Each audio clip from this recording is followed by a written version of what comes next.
இப்போ அதிகாரிங்க எல்லாம் திருந்திட்டாங்க. எல்லாமே சரியா நடந்துகிட்டு இருக்கு. ஆனா புதுசா நமக்கு ஒரு சிக்கல் வந்திருக்கு. உள்ளூர் ரவுடிங்களும் தாதாக்களும் அதிகாரிகளை பணம் வாங்க சொல்லி மிரட்டுறாங்க. சில பேர் இந்த மாதிரி கொலையும் செஞ்சிருக்காங்க. நாம உயிர் பயம் காட்டி லஞ்சம் வாங்காம பண்ணிட்டோம்.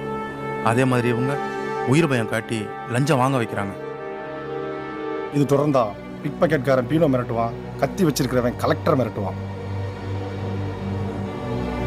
எப்போ அதிகாரிங்க அத்தனை பேரும் லஞ்சம் வாங்காம திருந்திட்டாங்களோ அப்பவே அவங்களுக்கு பாதுகாப்பு கொடுக்க வேண்டியது நம்ம கடமை.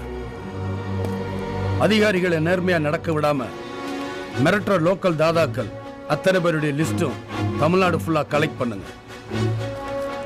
அவன் உள்ளூர்ல எந்த ஜாதிக்காரனா இருந்தாலும் சரி, யாரோட சொந்தக்காரனா இருந்தாலும் சரி,